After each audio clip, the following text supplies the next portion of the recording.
Hello aspirants, जैसा कि आपको पता है कि एसएससी सीजीएल 2020 का एग्जाम 2021 में 13 अगस्त से स्टार्ट है। आप सभी इसके लिए फुल प्रिपेयर हैं, बट आपको इस बचे हुए 10 to 15 डेज में कैसे अपनी स्टडी को प्लान करना है, इसका डिस्कशन आज की इस वीडियो में हम करेंगे। तो वीडियो को पूरा देखिएगा आप। और जैसा कि आपको पता है कि आपके एसएससी सीजीएल में आपके 4 सब्जेक्ट आते हैं, इंग्लिश, मैथ्स, जीएस और आपका रीजनिंग।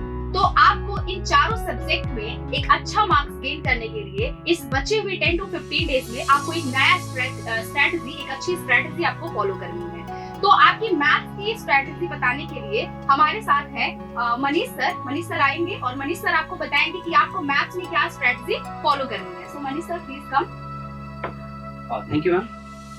तो जैसा कि मैम ने आपको बताया कि हमारी 15 डेज में हमारी स्ट्रेटजी क्या होनी है, तो मैं मनीष वर्मा, मैथ्स एजुकेटर, मैं आपको मैथमेटिक्स की 15 डेज की जो स्ट्रेटजी है वो मैं आपके सामने डिस्कस करूंगा। दोस्तों, हमें ये नहीं पता होता कि हमें क्या पढ़ना है, क्या नहीं पढ़ना है। जैसे मैं आपको एक नॉर्मल वे में पूछूं कि एक अच्छा बैट्समैन कौन सा होता है। अच्छा बैट्समैन वो होता है क्या जो सारी की सारी बॉल को टच करता है या सारी की सारी बॉल को छक्के मारता है? नहीं, ऐसा तो बिल्कुल नहीं होता।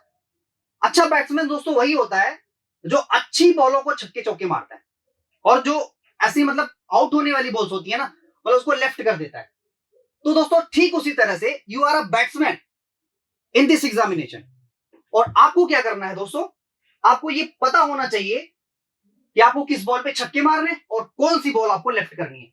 मींस आपको कौन सा टॉपिक पढ़ना है और कौन सा टॉपिक आपको लेफ्ट करना है इन 15 दिनों में। समझ रहे हैं? आइए दोस्तों समझाते हैं आपको। देखिए ये मैथमेटिक्स, ये इतना आपको, ये आपका इंपॉर्टेंट है। जो इंपॉर्टेंट टॉपिक है वो यही है। जैसे कि एडवांस का पार्ट हुआ, अलजेब्रा का पार्ट हुआ और ये अर्थमेटिक्स का पार्ट हुआ। ये 3 पार्ट होते हैं आपको मैथमेटिक्स में पढ़ने के लिए। समझ रहे हैं? तो दोस्तों जो एडवांस का पार्ट होता है ना, वो 40 से 50%। दोस्तों 40 से 50%, जैसे टोटल मान के चलिए 25 में से मतलब 12 से 13 क्वेश्चन, 12 से 13 क्वेश्चन ये एडवांस का कवर करता है। तो दोस्तों ये ट्रिग्नोमेट्री, ज्योमेट्री, मेंसुरेशन और कोऑर्डिनेट ज्योमेट्री, ये 4 चीजें ये एडवांस का पार्ट है। और ये 4 पार्ट आपके एग्जामिनेशन में क्या रोल प्ले करते हैं ये आप बहुत अच्छी तरह से जानते हैं। कम से कम 12 से 13 क्वेश्चन इससे आते हैं। और अगर 12 से 13 क्वेश्चन इससे आते हैं तो सबसे पहले जो रिवीजन होगा ना वो आप इसको करेंगे। अलजेब्रा में क्या होता है, अलजेब्रा में पॉलिनोमियल, देखिए पॉलिनोमियल में आपका सारा का सारा अलजेब्रा कवर हो जाता है। तो कुल मिला के 1 से 1.5 दिन में आपका ये पॉलिनोमियल का रिवीजन जो है वो आप कर सकते हैं। ठीक है, लास्ट जो मेरा पार्ट आता है वो दोस्तों आता है अर्थमेटिक्स का। अब अर्थमेटिक्स में क्या है, परसेंटेज। दोस्तों परसेंटेज आपको पढ़ना बहुत जरूरी है। क्यों? क्योंकि परसेंटेज एक सीरीज है, सीरीज में जैसे परसेंटेज हो गया है ना, इसमें कंपाउंड इंटरेस्ट हो गया, सिंपल इंटरेस्ट हो गया, प्रॉफिट लॉस हो गया, है ना भैया। ये 4 के चारों चैप्टर एक सीरीज के तहत आते हैं। तो अगर आपने परसेंटेज भी पढ़ लिया ना तो 25% क्वेश्चन तो ऐसे ही सॉल्व कर सकते हैं उड़ा के। समझ रहे? जैसे मान लीजिए परसेंटेज किसकी सीरीज है, परसेंटेज में क्या आता है भैया, सीआई मतलब कि कंपाउंड इंटरेस्ट। फिर आप पढ़ सकते हैं इसमें एसआई यानी कि सिंपल इंटरेस्ट, फिर इसमें प्रॉफिट एंड लॉस। तो ये 4 सीरीज अगर एक चैप्टर आप पढ़ के जाते हैं ना, सिर्फ परसेंटेज अगर इसका रिवीजन कर लेते हैं तो कुल मिला के 3 चैप्टर सीरीज वाइज क्वेश्चन आपको बड़े आराम से सॉल्व करने को मिल जाते हैं। नेक्स्ट जो टॉपिक है वो नंबर सिस्टम का है। नंबर सिस्टम अपने आप में एक बेहतरीन गजब का टॉपिक है दोस्त। इससे कम से कम 1 से 2 क्वेश्चन मिल जाते हैं आपको देखने में। और 1 से 2 क्वेश्चन जो होते हैं वो मतलब बहुत ज्यादा टफ नहीं होते और इसका रिवीजन भी करना आसान होता है। समझ रहे? नेक्स्ट एवरेज का टॉपिक है और एवरेज एलिगेशन, ये भी दोनों एक दूसरे से इंटरकनेक्टेड है। एवरेज एंड एलिगेशन दोनों एक दूसरे से इंटरकनेक्टेड है। अगर एक टॉपिक को अगर आपने अच्छे से पढ़ लिया, एक टॉपिक को आपने अच्छे से पढ़ लिया तो दोस्तों समझ जाइए कि आपका जो एसएससी सीजन है वो क्लियर है। समझ रहे हैं दोस्तों? इससे रिलेटेड ये जो जितनी सारी चीजें हैं ना, इससे रिलेटेड जो भी वीडियोस होती हैं, जो भी प्रीवियस ईयर क्वेश्चन पेपर होते हैं वो हमारे यूट्यूब चैनल पे पड़े हुए हैं। ठीक है, हमारी वेबसाइट पे इसके फुल कोर्सेज अवेलेबल हैं। आप वहां पे जाइए, उसको एक्सेस करिए, ठीक है दोस्तों। अपनी तैयारी जबरदस्त तरीके से करिए। अब आएंगी मैडम, जो आपको इंग्लिश की क्या स्ट्रेटेजी होगी वो आपसे डिस्कस करेंगे। आइए ma'am. Thank you so much sir. तो जैसे अभी मनीष सर गए, आपको मैथ्स की स्ट्रेटेजी बता के गए, तो अभी मैं आपको बताऊंगी कि इंग्लिश में आपको क्या स्ट्रेटेजी फॉलो करनी चाहिए। तो फटाफट से स्टार्ट करेंगे। इंग्लिश की स्ट्रेटेजी के लिए सबसे पहले आपको नंबर ऑफ क्वेश्चंस आना बहुत जरूरी है। कितने नंबर ऑफ क्वेश्चंस आ सकते हैं आपके प्री में, ठीक है। तो जैसे कि आपको पता है, स्पॉट द एरर आपका 2 से 3 आ सकता है, फिल इन द ब्लैंक और synonym antonyms, spelling error, idiom and phrases, improvement of sentences के 2 या 3 क्वेश्चंस बनते हैं, ठीक है। और इसमें आप गेस कर सकते हैं कि जैसे कुल टोटल कितना क्वेश्चन होता है। टोटल 50 क्वेश्चंस होते हैं, आपको 50 नंबर उसमें मिलते हैं। तो वेटेज जो होता है क्वेश्चंस का, वो होता है आपका ये क्वेश्चंस का, मतलब स्पॉट द एरर का 2 से 3 आ सकता है, फिल इन द ब्लैंक्स का 2 या 3 क्वेश्चन आ सकता है। तो ये वेटेज होते हैं क्वेश्चंस के, ठीक है। तो अब वॉइस के क्वेश्चंस 1 या 2 हो सकते हैं, नरेशन के 1 या 3 हो सकते हैं, पैराजंबल के आपके 2 या 3 हो सकते हैं। क्लॉज टेस्ट आपका बहुत इंपॉर्टेंट होता है, क्योंकि क्लॉज टेस्ट में आपके 5 क्वेश्चंस आते हैं, ठीक है। कॉम्प्रिहेंशन भी 5 क्वेश्चंस आपका होता है कॉम्प्रिहेंशन में, ठीक है। अब आते हैं इंपॉर्टेंस ऑफ रिवीजन की, यानी कि ये जो 10 to 15 डेज है, इसमें आपको कैसे रिवाइज करना है जितने भी कॉन्सेप्ट आपने तैयार किए हैं अभी तक के। तो आपको क्या करना है, आपको अपने बेसिक कॉन्सेप्ट आपके इंग्लिश ग्रामर के तैयार होने चाहिए, क्लियर। और ये चीजें आप ध्यान में रखिए कि अपने कॉन्सेप्ट को इतना क्लियर कर लीजिए कि आपका कॉन्फिडेंस वहां बूस्ट हो जाए। आपका कॉन्सेप्ट जो है आपके कॉन्फिडेंस को वहां पर बिल्ड करेगा, ठीक है। और आप मतलब आपको रिवीजन टाइम में आपको क्या करना है, आपको उस टॉपिक को देखना है जिसमें अभी भी आप स्ट्रगल कर रहे हैं। यानी कि जब आप मॉक दे रहे हैं, तो जिस क्वेश्चन को लेकर के आप अभी स्ट्रगल कर रहे हैं, यानी जिस क्वेश्चन में आपके अभी मार्क्स नहीं अच्छे आ पा रहे हैं, तो उन क्वेश्चंस को आपको ज्यादा प्रैक्टिस करना है, ठीक है। और आप क्या करेंगे, आपने ग्रामर के रूल्स को आप बहुत अच्छे से प्रिपेयर करेंगे, क्योंकि आपको पता है जैसे एरर डिटेक्शन का क्वेश्चन हो गया, सेंटेंस इंप्रूवमेंट का क्वेश्चन हो गया, फिलर का क्वेश्चन हो गया, पैराजंबल का क्वेश्चन हो गया, ये सब आपके ग्रामर रूल्स पे भी डिपेंड होते हैं, क्लियर।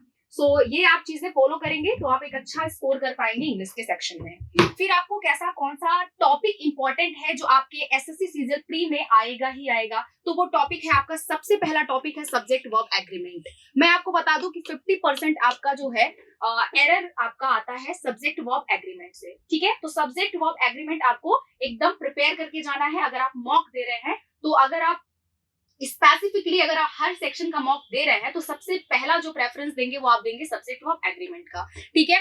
प्रेपोजिशंस के रूल्स आपको प्रिपेयर करने हैं, conjunction, tense, voice, narration and conditional sentence के साथ साथ आप जो है ना, कंडीशनल सेंटेंस आप प्रिपेयर करेंगे बहुत अच्छे से, ठीक है। कंडीशनल सेंटेंस भी आपका बहुत इंपॉर्टेंट होता है। अब यहाँ पर आपको जानने वाली जो बात इंपॉर्टेंट है वो आप देखेंगे।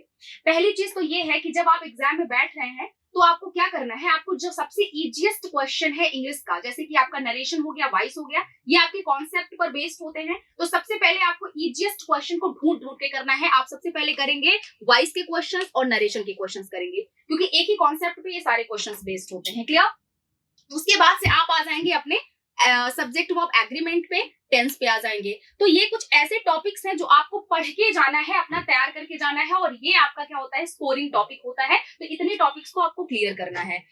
अब जो इंपॉर्टेंट बात है वो ये है कि आप अगर प्रीवियस ईयर क्वेश्चन पेपर लगा रहे हैं, तो आपको बहुत फायदा होने वाला है। आप क्या करेंगे, आप सीजीएल 2018-19 का क्वेश्चन पेपर ले लेंगे, आपको इंटरनेट से मिल जाएगा, उन क्वेश्चन पेपर को आप सॉल्व करेंगे, ठीक है। और उसमें से आपको जानने वाली खास बात क्या है वो आप देखेंगे, तो आपको अंडरस्टैंडिंग हो जाएगा सीजीएल 2020-21 का कि आपको कैसे पढ़ना है और कैसे क्वेश्चन पेपर आएगा आपका। तो आपको क्या करना है, आपको प्रीवियस क्वेश्चन पे जाना है, उनको ढूंढना है और उनको सॉल्व करना है, ठीक है। उसके बाद से आपको एनालिसिस करना है इंपॉर्टेंट टॉपिक्स का, सीजीएल के जब आप previous year question paper solve करेंगे। और आपको करना है अपना वीक एंड स्ट्रॉन्ग पॉइंट अपना आइडेंटिफाई करना है कि आप किस चीज में, किस टॉपिक में इंग्लिश के वीक हैं। ये स्पेसिफिकली इंग्लिश का ही नहीं है, अगर मैं बात करूं तो आपको मैथ्स में भी यही एनालाइज करना है, और रीजनिंग और जीएस में भी एनालाइज करना है कि ऐसा कौन सा टॉपिक है जिसमें आप वीक हैं, तो उसको आपको क्या करना है, उस पर आपको ज्यादा फोकस करना है। तो अपना वीक पॉइंट देखिए और 10 to 15 डेज में उसको प्रिपेयर करने की आप कोशिश करिए, ठीक है। और आपको क्या करना है, आपको प्रीवियस ईयर क्वेश्चन पेपर ज्यादा से ज्यादा, अभी आप 2018 के अगर आप देखेंगे तो जितने सेट्स हैं प्रीवियस ईयर के, सारे सेट्स अगर आप इस टाइम में अगर लगा पा रहे हैं, तो ऐसे बहुत सारे फायदे हैं जो आपको मिल पाएंगे। जैसे कि आपका वोकैबुलरी बार बार रिपीट होता है, वन वर्ड सब्स्टिट्यूशन आपका बार बार रिपीट होता है, तो इससे सारी चीजें आपको फायदा होंगी, क्लियर। सो अब हम आते हैं नेक्स्ट आपको मॉक देने पे। तो गाइस अब हमें देखना है कि अब हम प्रीवियस ईयर क्वेश्चन पेपर से ऐसा कौन कौन सा टॉपिक है जो हमें वहां से तैयार करना है और जो रिपीटेडली आपके एग्जाम में पूछे जाते हैं। तो सबसे पहले आपको सिनोनिम और एंटोनिम देखना है, क्योंकि सिनोनिम एंटोनिम्स आपके बार बार क्या होते हैं, रिपीट होते हैं। अगर आप प्रीवियस ईयर उठा के देखेंगे तो हर एक सिनोनिम बार बार रिपीट होता आपको मिलेगा, ठीक है। वोकैबुलरी बेस्ड क्वेश्चंस देखने हैं आपको, प्रीवियस ईयर लगाएंगे तो वोकैबुलरी बेस्ड क्वेश्चंस आप जरूर वहां पर नोटिस करेंगे, क्योंकि हर वर्ड आपका रिपीट होता है। Meaning of the words, spelling error, parajumble और वन वर्ड सब्स्टिट्यूशन आपको वहां से देखना है, और वो आपके क्योंकि रिपीट होते हैं। सो ये आपका एक स्ट्रेटेजी रहा कि आपको प्रीवियस ईयर क्वेश्चन पेपर से कैसे क्या करना है। और बचे हुए दिनों में आप मॉक टेस्ट दे सकते हैं। अगर आप जितना मॉक टेस्ट दे रहे हैं उतना आपकी स्पीड वहां पर फास्ट होगी और आप अच्छा स्कोर कर पाएंगे। और जब आप एग्जाम में बैठेंगे तो आपका प्रेशर नहीं होगा वहां पर कि आप जैसे पहली बार एग्जाम में नहीं बैठेंगे, ऐसा कुछ आपको फीलिंग आएगा। तो आप मॉक टेस्ट देते रहिए रेगुलर, जितना आप दे सकते हैं अभी बचे हुए टाइम में। और प्रीवियस ईयर क्वेश्चन पे अगर आप ज्यादा फोकस कर रहे हैं तो आपके लिए बहुत अच्छी बात होगी। क्लियर? जैसे कि मैंने आपको बताया कि आपको 2018 का प्रीवियस ईयर पेपर सॉल्व करना है, ठीक है। तो ये हमारी स्ट्रेटेजी रही इंग्लिश की, और आप पॉइंट्स को नोट जरूर करिएगा। अब आपको रीजनिंग और जीएस की स्ट्रेटेजी बताने के लिए आएंगे विशाल सर। तो विशाल सर प्लीज कम, आएंगे विशाल सर आएंगे और आपको जीएस और रीजनिंग का स्ट्रेटेजी बताएंगे। Thank you sir. Hello guys, दोस्तों इसके पहले आकांक्षा मैम ने और मनीष सर ने आपसे इंग्लिश और मैथ्स की स्ट्रेटजी डिस्कस की है। अभी मैं बात करता हूँ आपसे रीजनिंग की स्ट्रेटजी। देखिए, रीजनिंग एक ऐसा टॉपिक है जो एक साथ इजी, ट्रिकी और डिफिकल्ट तीनों है एक साथ, ठीक है। लेकिन एक ऐसा सेक्शन भी है जिसमें अगर हम चाहें तो 50 आउट ऑफ 50 बहुत आराम से स्कोर कर सकते हैं। जरूरत किसकी है? एक सही अप्रोच की। देखिए यहाँ पे मैंने क्या किया है ना, रीजनिंग के सारे टॉपिक को, जैसा कि आपको पता है टोटल 25 क्वेश्चंस आपसे पूछे जाने वाले हैं। तो इन 25 सवालों को मैंने इजी, मॉडरेट और टफ, ये 3 कैटेगरी में डिवाइड किया है। दोस्तों सबसे इजी टॉपिक्स की मैं बात करूं रीजनिंग में तो ये टोटल 8 टॉपिक है, ठीक। 8 टॉपिक ये टोटल है और 16 नंबर के आपसे पूछे जाएंगे दोस्तों, ठीक। अच्छा, इनकी खासियत ये है कि ये कभी भी गलत नहीं होता। अगर आपको लगेगा कि ये गलत है तो आप ऑप्शन देख के समझ जाएंगे कि हाँ गलती हो रही है इसमें। तो water image, mirror image, paper cutting, figure completion, embedded figure, figure counting, Venn diagram और डाइस, ये सब बहुत ज्यादा इजी टॉपिक है। और ऐसा कभी नहीं हुआ है कि इन टॉपिक 8 में से कोई एक रह गया हो जिससे सवाल ना आया हो। 8 एक साथ पूछे जाते हैं, सारे फिगर पे बेस्ड क्वेश्चन है, ठीक। तो ये इजी वाला सबसे पहले हम एग्जाम में यही वाला करते हैं ताकि ये 16 नंबर हमारे कहीं ना जाए, ठीक। और जैसे ही आप ये 16 नंबर अटेम्प्ट कर लेंगे तुरंत आपका कॉन्फिडेंस बूस्ट हो जाएगा। तो जो ट्रिकी और टफ क्वेश्चंस बचते हैं वहां पे भी आप अच्छा परफॉर्म करेंगे। अभी देखिए मॉडरेट क्वेश्चंस की बात करें तो ये ब्लड रिलेशन, ठीक। एक क्वेश्चन इससे पूछा जाता है, बैंकिंग में तो इससे 3-4 क्वेश्चन आते हैं। अच्छा, अभी जो नया ट्रेंड चला है बैंक ब्लड रिलेशन पूछने का, उसमें कोडेड ब्लड रिलेशन आपसे पूछा जा रहा है, ठीक। अब जब हमारा कोर्स देखेंगे मोबाइल पाठशाला.com का, तो ब्लड रिलेशन पे जो भी लेटेस्ट पैटर्न पे क्वेश्चंस पूछे गए हैं वो सारे उसमें कराए गए हैं। तो एक बार जरूर आप उस कोर्स को एक बार जो है देखें। इसके बाद नंबर सीरीज, साइन इंटरचेंज, ये तो बहुत इंपॉर्टेंट टॉपिक है दोस्तों। कम से कम 2 क्वेश्चन इससे पूछा जाता है, जिसमें आपको याद होगा प्लस को रिप्लेस कर देते हैं माइनस से, डिवीजन को रिप्लेस कर देते हैं प्लस से, ठीक है। फिर सिलॉग को भी इस बार हमारे कोर्स में जिस तरह मैंने पढ़ाया आप देखेंगे एक बार, विदाउट वेन डायग्राम पढ़ाया गया है। देख के ही आप तुरंत आंसर मार्क कर सकते हैं, ठीक। एक क्वेश्चन इससे कंफर्म आता है। और इसके बाद में क्वांटिटेटिव एबिलिटी। दोस्तों देखिए, पहले क्या होता था कि एसएससी शॉर्ट पजल पूछा करती थी, लेकिन अभी उसने ट्रेंड चेंज कर दिया है। वो आपसे क्वांटिटेटिव एबिलिटी यूज करने के लिए, आपका चेक करने के लिए एज बेस्ड क्वेश्चंस पूछती है। Last year age based questions आए थे, ये प्रॉपर प्योरली मैथ्स के क्वेश्चंस हैं, लेकिन हो सकता है इस बार एज पे नहीं किसी दूसरे टॉपिक पे पूछ लिया जाए, तो उसके लिए आपको तैयार रहना है, ठीक है। चलिए लास्ट देख लेते हैं दोस्तों। ये मॉडरेट लेवल भी कह सकते हैं या टफ लेवल भी कह सकते हैं। देखिए यही जो है पूरे रीजनिंग का सबसे ज्यादा पोर्शन कैरी करता है, आपका सबसे ज्यादा पोर्शन कैरी करता है। ये कितना? कम से कम 20 से 25 नंबर अकेले कैरी करता है। तो ये सबसे ज्यादा इंपॉर्टेंट है। 50% पूरा नंबर यही कैरी कर रहा है बस। और ये बेस्ड है सिर्फ किस पे? अल्फाबेटिकल रीजनिंग पे, ठीक। अल्फाबेटिकल रीजनिंग पे ही बेस्ड है। और दोस्तों अल्फाबेटिकल रीजनिंग जो है ये बिना पढ़े आप रीजनिंग अटेम्प्ट ही नहीं कर सकते, क्योंकि इतना नंबर आप लूज कर देंगे, ठीक। और सारे ट्रिकी और टफ क्वेश्चंस इसी टॉपिक से बनते हैं दोस्तों। Analogy, odd one out, classification, letter series और कोडिंग डिकोडिंग से। तो यहाँ पे सबसे ज्यादा मेहनत करनी है आपको दोस्तों। ये वीडियो देखने वाले 2 तरह के लोग हैं, एक वो जिनकी तैयारी अच्छी खासी हो चुकी है और दूसरे वो हैं जो अभी स्टार्ट किया है, ठीक। ऐसे लोगों के लिए स्पेशली ये वीडियो है जो तैयारी अभी स्टार्ट कर रहे हैं। दोस्तों ये सारे टॉपिक जो यहाँ पे बताए गए हैं एक नए तरीके से, नए अप्रोच के साथ पढ़ाए गए हैं। तो एक बार हमारा जो कोर्स है मोबाइल पाठशाला.com पे आप वो जरूर परचेज करें, और उम्मीद है कि उससे आपको जरूर हेल्प मिलेगी आपके एग्जाम। दोस्तों बात कर लेते हैं जीएस सेक्शन की। देखिए चारों सेक्शन में यही एक ऐसा सेक्शन है जो अनप्रेडिक्टेबल है। ठीक, इसमें हम नहीं बता पाते हैं कि जल्दी की किस एरिया से क्वेश्चंस पूछे जाएंगे। ठीक है, देखिए कुछ हद तक ये बात सही है लेकिन पूरी तरह नहीं है। मैं आपको बता दूं, करंट अफेयर की अगर बात करें तो पहले करंट अफेयर जो है एसएससी में 3 से 4 क्वेश्चन पूछे जाते थे। अभी इसका जो है नंबर ऑफ क्वेश्चन बढ़ गए हैं, 8 से 9 क्वेश्चन पूछे जाते हैं। 8 से 9 सवाल सिर्फ करंट अफेयर से। और मैं ये भी बता दूं आपको कि किस एरिया से पूछा जाता है करंट में क्वेश्चन। एक तो पूछा जाता है आपसे ऑथर, उसके बाद अवार्ड्स, ऑथर और अवार्ड्स के बाद जो सबसे फ्रीक्वेंटली जिस पे क्वेश्चंस पूछे जाते हैं वो है सीएम और गवर्नर पे। ठीक, अभी जो 2018-2019 में एसएससी के जितने एग्जाम्स हुए हैं, not only CGL, CHSL, CPU, GD, सब में जो है करंट में सीएम और गवर्नर ये तो पूछा ही गया है सारे सेक्शन में। इसके बाद करंट में एक चीज और आपको देख लेना है, जो भी हमारे पड़ोसी देश हैं, नेबर कंट्रीज, वो भी आपको देख लेना है उसमें। ठीक, अच्छा ये तो बात हो गई करंट की। इतना अगर आपने कर लिया ना तो एटलीस्ट आपके 8 से 9 मान लीजिए नहीं कर पा रहे हैं तो 5 सवाल तो एटलीस्ट आप कर लेंगे, इसमें 10 नंबर आपका यहाँ पे हो जाएगा। ठीक, अब बात कर लेते हैं स्टैटिक जीके में। दोस्तों स्टैटिक जीके को स्टैटिक इसीलिए कहा जाता है क्योंकि वो हो चुका है, अब उसमें कुछ नया ऐड नहीं होने वाला है। और एसएससी का एग्जाम जब से चल रहा है तब से लेके आज तक ये इतने शिफ्ट में का पेपर हो चुका है कि लगभग सारे क्वेश्चन स्टैटिक के रिपीट हो चुके हैं।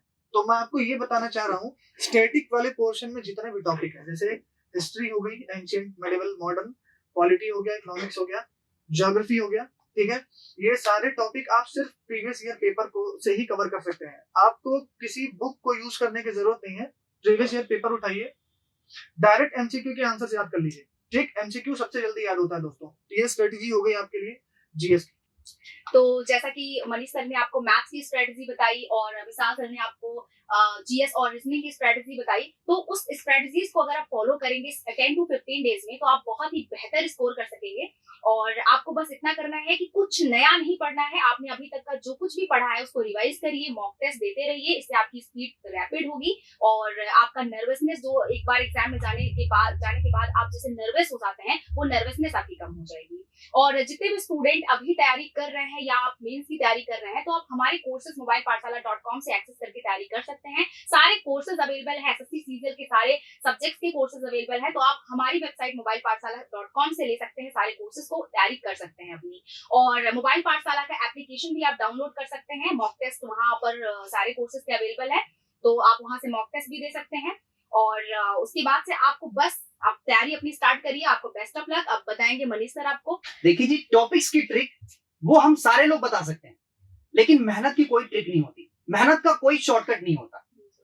तो आपको क्या करना है, 10 से 15 दिन आपके पास बचे हुए हैं, लग जाइए, दिन रात सोना भूल जाइए, खाना भूल जाइए, लेकिन पढ़ाई मत भूलिए। ठीक है जी सर, इस बार आखिरी बार बिल्कुल। अब हमें आपको बताएंगे विशाल सर प्लीज बताइए, हमारे बच्चों को कुछ मोटिवेट करिए, क्योंकि आप एसएससी सीजीएल क्वालिफाइड हैं तो आप बेहतर डायरेक्शन दे पाएंगे स्टूडेंट्स को। जी मैम, स्टूडेंट्स जैसा कि मैं आपको बता दूं कि मैं एसएससी सीजीएल 2018 में as an excise inspector selected हूं। और दोस्तों एग्जाम में कैसे क्लियर कर पाया, जैसे कि मैं आपको बताऊं, एसएससी सीजीएल 2018 का जो कट ऑफ था वो 137 था। उसके बाद ये कट ऑफ बढ़ा 2019 में 147 हो गया। तो आप देख रहे हैं कि कट ऑफ बढ़ता चला जा रहा है क्योंकि कंपटीशन बहुत बढ़ गया इस एग्जाम में।